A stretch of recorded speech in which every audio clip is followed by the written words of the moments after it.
first here, True Global Ventures doubles down on Web3 with $146 million follow-on fund. In spite of the current bear market conditions, TGV4 Plus, a venture capital firm, has successfully closed a $146 million funding round. The funds will be used to support a variety of Web3 projects. This demonstrates that investors remain confident in the future of crypto. The fund's latest closure, with $4 million in average commitments from 15 general partners, over 40% of the fund's total of $62 million, will primarily inject funding into Web3 companies within TGV's portfolio, with the remaining to be used for late-stage Web3 investment opportunities. In the past, TGV has invested in various Web3 initiatives using a base fund focused on late-stage Series A, B, and C investments across 3 business areas: entertainment and gaming, financial services, and artificial intelligence. Some of the TGV's notable investments have been in the Sandbox, Animoca Brands, and Forge, among others. Dusain Stojanovic, one of TGV's 15 general partners, believes that the current bear market has made it easier to identify the winners in the market, leading to greater confidence amongst TGV's investors. In a recent interview, Stojanovic discussed how market corrections can actually be helpful in identifying the strongest players in the space. He went on to advise fellow VCs to continue investing in crypto businesses even during tough times. Last week, on Friday, major crypto exchange Huobi Global launched Ivy Block's an investment arm with a capital of over $1 billion in crypto assets. In addition to the cash injection, Huobi offers asset management platform, a new blockchain incubator, and a dedicated research arm. Lily Zhang, Huobi Global's chief financial officer, confirmed that Huobi's asset management department will provide liquidity investments to help decentralized finance and Web3 projects take off. This will help ensure that these projects have the funding they need to be successful. So that is pretty interesting there. Up next here, Ukraine-based blockchain firm announces we're still hiring amid market downturn and the war. That's pretty impressive. Sergey Vasilchuk, the chief executive officer of Ukraine-based decentralized staking provider Everstake, has said that the company will continue to hire crypto professionals despite the market downturn and amid ongoing conflict in the country. In a Wednesday Twitter thread, Vasilchuk announced that Everstake had hired 30 people since the Russian war against Ukraine started in February, and that the firm still had more than 10 positions in marketing and development to fill. According to the CEO, Everstake is not firing anybody and had made preparations for a special fund to tide the firm over in the event of a bear market. That was a very smart move.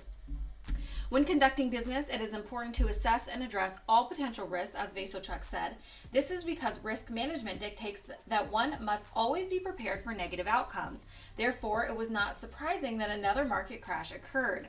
In an interview, the CEO of Everstake hinted that part of the company's preparation for a possible Russian invasion of Ukraine was due to similar precautions taken in the event of a market downturn. Vasilchuk said that these precautions had allowed the firm to avoid letting employees go, but that they had underestimated the risks involved in the Terra project. As the crypto market has bearishly declined in the last month, many companies have been downsizing. US-based companies Coinbase, Gemini, and Crypto.com have announced that 5 to 20% of their employees will be let go. Kraken, on the other hand, said it will continue hiring for over 500 positions across different departments. Since the outbreak of the conflict with Russia in February, Everstake, a Ukraine-based crypto company, has been working with the local government to launch a crypto donation website aimed at providing military and humanitarian aid. To date, the website has helped to collect over $100 million in donations in the form of non-fungible tokens and major cryptocurrencies. That is huge. Definitely check into Everstake, see if it's something you can get involved in. I know I will. That is really cool to know that, even in the bear market and they're facing a war, like they're still hiring. I think that speaks volumes for a company, especially in crypto. Up next here, former president of the New York Stock Exchange joins Uniswap Labs as an advisor. On Wednesday, Uniswap announced that Stacey Cunningham, former president of the New York Stock Exchange, will join the company as an advisor. Cunningham served as the first female president of the New York Stock Exchange after beginning her career as a trader on its floor. She said in a statement that she believes in the potential of Uniswap's commitment to fairer markets. Uniswap is confident in Cunningham's ability to help them grow in the world of DeFi due to her extensive experience in TradeFi. In addition to her work with Uniswap, Cunningham has also been recognized by the BBC as one of the 100 women and has been appointed to the NYSE board of directors. Cunningham has extensive experience trading stocks on traditional exchanges like the NASDAQ and NYSE, which gives her the perfect skill set for Uniswap's mission. Uniswap is a decentralized exchange that relies on liquidity pools as opposed to a centralized exchange like Binance. Automated transactions between cryptocurrency tokens on the Ethereum blockchain are made possible by smart contracts. In May, Uniswap revealed that it had surpassed $1 trillion in trade volume across approximately 4 million addresses. This placed the exchange ahead of other players in the crypto sector, such as Crypto.com and Kraken. On Wednesday, the DEX saw the price of Ethereum flash crash to $950 after a whale dumped 93,000 ETH over the course of 6 hours. So just some update there. Not sure how that will affect Uniswap at all. Sometimes these changes in staffing can affect price and things like that, but we'll see.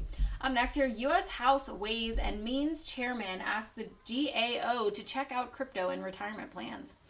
In a letter to the Government Accountability Office, GAO Chairman of the United States House of Representatives Ways and Means Committee Richard Neal asked the agency to provide its opinion on the use of cryptocurrency in retirement plans. Neal noted that defined contribution plans such as the 401k are allowing savers to increasingly incorporate cryptocurrency into their plans, and that concerns have arisen over the volatility and lack of oversight of crypto assets.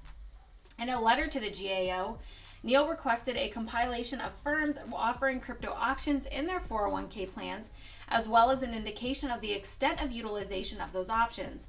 He also asked for a description of the administration of cryptocurrency in those plans and an assessment of the regulatory oversight and guidance they receive.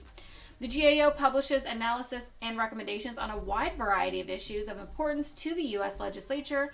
However, its findings do not have the force of law. In a letter to the House Education and Labor Committee, Neal expressed his support for the department's investigation into crypto retirement plans. He commended the department for its efforts to crack down on potential abuse in this area and urged them to continue their work to protect workers' retirement savings. In April, Fidelity Investments, a major 401k provider, began offering crypto options in its retirement plans. This move resulted in a sharp reaction from prominent crypto skeptic Senator Elizabeth Warren, who demanded an explanation of how Fidelity would address the risks related to cryptocurrency. Senator Warren also suggested that the company had a conflict of interest due to its previous involvement with cryptocurrency.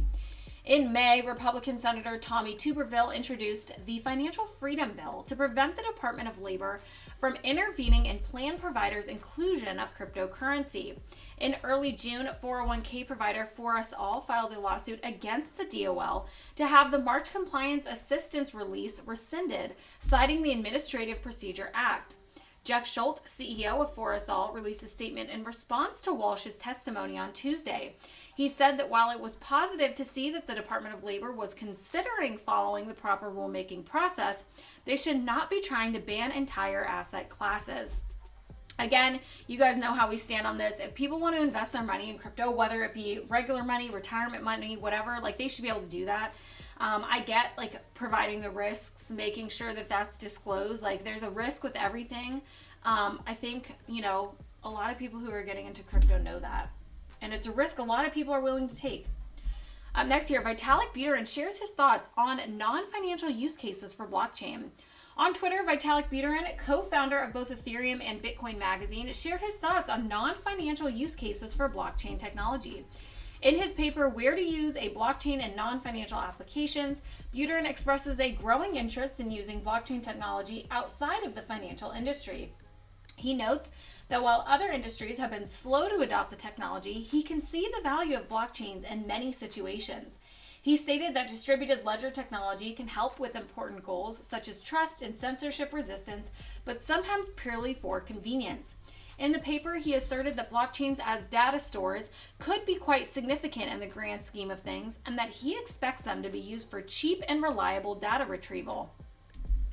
Another potential use case that was discussed was open source metrics is an area of development that would allow for the measurement of diversity and decentralization. This is an area that is still in its infancy but has great potential. It is desirable for a voting mechanism to factor in diversity, giving greater consideration to projects that have backing from a larger number of distinct entities rather than simply those with the most support from either coins or people. Vitalik ended his paper by saying that blockchain technology should not be dismissed as it has the potential to enable great things. However, he noted that it is difficult to say what the exact level of non-financial blockchain usage should be in each category. The highly anticipated update to Ethereum 2.0, remains on the horizon. The proposed network switch to proof of stake has been delayed several times, but the recent launch on Ethereum's Ropsten test network was successful. The project's representatives are hopeful to release the upgrade to the mainnet by August 2022. That's coming up here in a couple months, so we will see if that continues or if it gets delayed again. Let me know your guys' thoughts on blockchain usage outside of financial industry. Let me know what you guys think it could be used for and how it could help. Last but not least here, ANKR partners with Optimism to provide a fast and reliable RPC service for users. Anchor, a company that provides one-click node deployment and Web3 infrastructure, has announced that it will become a remote procedure call provider for Optimism. This will allow Optimism users to more easily access Anchor's services. The Optimism project is a layer 2 scaling solution for Ethereum that emphasizes speed and efficient transactions across the network. It has attracted the attention of many in recent months, including Ethereum co-founder Vitalik Buterin. Here he has a tweet out about this. Anchor has provided crucial assistance to leading industry players such as Solana and Avalanche, helping them to run their blockchains more quickly and efficiently. This in turn has resulted in a more streamlined and enjoyable Web3 experience for users all over the world. Mr. Matthew Slipper, head of engineering at OP Labs, states that adding Anchor helped fulfill the desires of the community members who want to build with robust and reliable services. He further adds that apps and integrations choose to build in their ecosystem because they feel aligned with their values and appreciate the breadth of tooling and technical options available to them.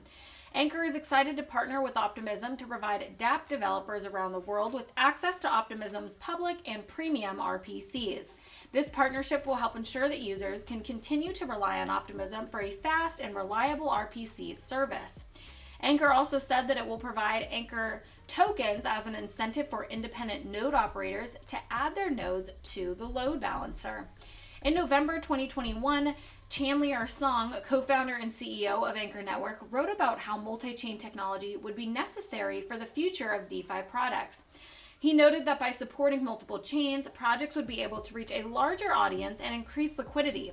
Song advised that at a minimum, DeFi products should support Ethereum and a niche blockchain. He went on to say that the more chains a product can interact with, the better.